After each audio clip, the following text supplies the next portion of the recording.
रहस्यमय संदूक। ये कहानी शुरू होती है सुमनगढ़ नाम के एक गांव से, जहां महेंद्र नाथ का कभी बहुत बोलबाला हुआ करता था। समय बीतता गया और बढ़ते समय के साथ लोग उन्हें भूलने लगे। आज महेंद्र नाथ का परिवार भी गांव के बाकी परिवार की तरह ही एक आम परिवार बनकर रह गया था। एक हादसे में महेंद्र नाथ की मौत के बाद उनकी पत्नी ने ही घर को संभाला। वो अक्सर अपनी पोती प्रिया को उसके दादाजी की कहानियां बताया करती थी। बहुत अलग से थे तुम्हारे दादाजी। इन आम लोगों से अलग थी उनकी शक्तियाँ।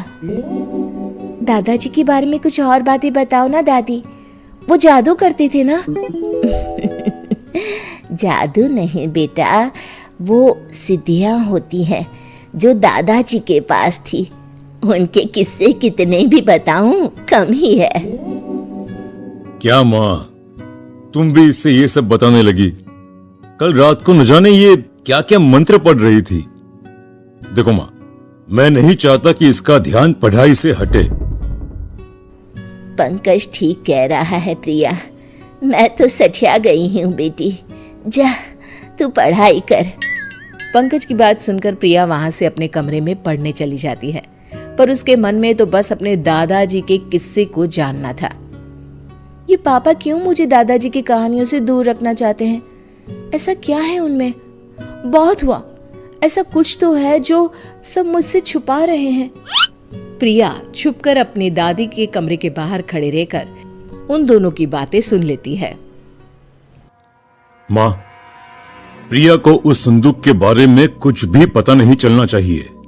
इस तरह अगर तुम पिताजी के बारे में उससे बात करती रहोगी तो कभी न कभी वो भी बाहर आ जाएंगे।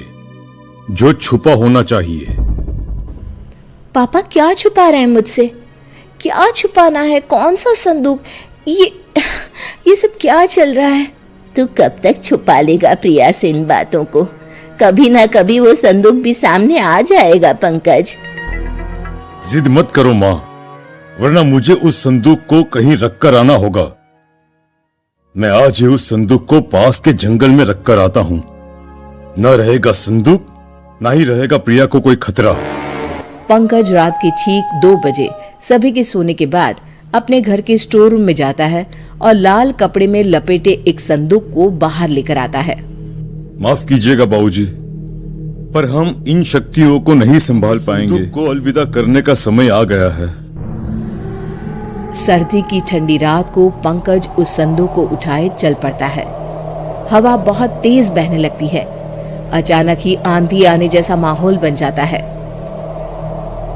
अरे, ये अचानक मौसम को क्या हो गया?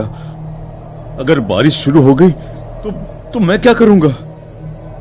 तेज हवाओं के बीच जैसे तैसे पंकज जंगल में पहुंचता है और उस संदूक को वहीं रखकर वापस घर आने को लौट पड़ता है। पंकज को रास्ते में वही संदूक दिखाई पड़ता है। अरे, ये वापस यहाँ कैसे आया? अभी तो मैं इसे जंगल में छोड़कर आया था। पंकज फिर से उस संदूक को जंगल में लेकर जाता है और जमीन में दफना देता है। इस बात से अनजान की प्रिया उसका पीछा कर रही है। पंकज संदूक को दफनाकर निश्चिंत होकर घर वापस आकर सो जाता है। तो इस संदूक को मुझसे छिपाना चाहते थे पापा। लगता है इसमें कोई खजाना है। इसे मैं घर वापस ले जाऊंगी। प्रिया संदूक को वापस अपने घर ले आती है और अपने कमरे में जाकर उसे खोलती है। ये सब क्या चीजें हैं? इतना छोटा सा झाड़ू और ये किताब। क्या पापा इनको छिपाना चाहते थे मुझसे? ओहो, बेकार में इतनी सर्दी में जंगल से इस संदूक को मैं ले आई। कल ही वापस रखाऊंगी। ये कहकर प्रिया सोने चली जाती है। वो जैसे ही आंखें बंद करने वाली होती है, किताब में से एक तेज रोशनी बाहर आती है। झाड़ू खुद ब खुद हवा। ये सब क्या हो रहा है?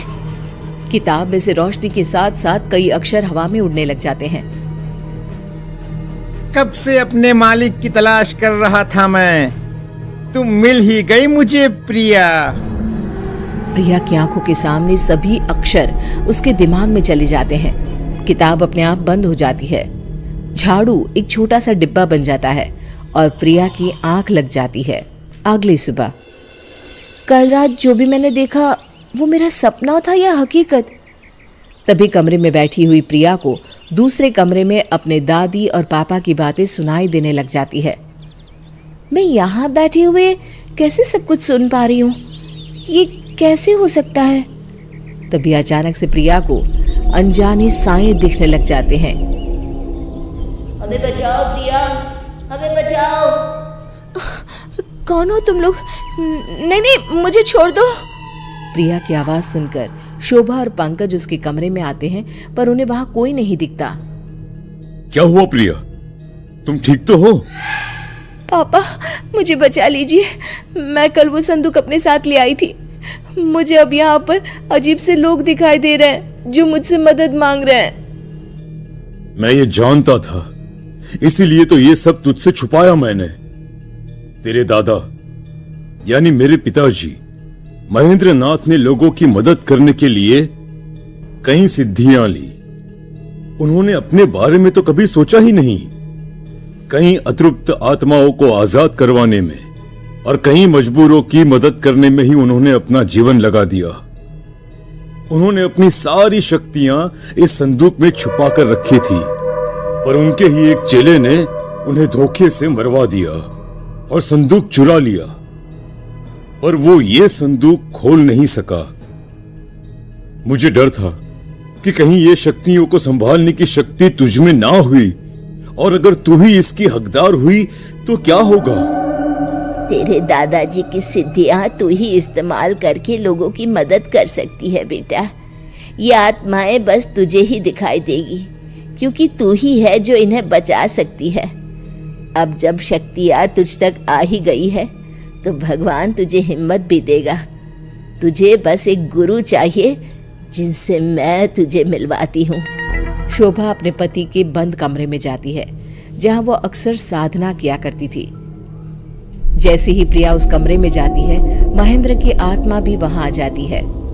ये है तुम्हारे गुरु बेटा। ज्ञान तो प्रिया पा चुकी थी। महेंद्र नाथ प्रिया को सिद्धियों के प्रयोग के नियम की शिक्षा देते हैं। प्रिया इन सब गुणों में महारत हासिल कर लेती है और अपना पूरा जीवन लोगों की भलाई में लगा देती है। अगर आपको ये वीडियो पसंद आया हो तो इसे लाइक करें, शेयर करें और हमारे चैनल को सब्सक्राइब करना न भूलें। आपका एक सब्सक्राइब हमें और भी बेहतरीन कंटेंट बनाने के लिए प्रेरित करता है। धन्यवाद।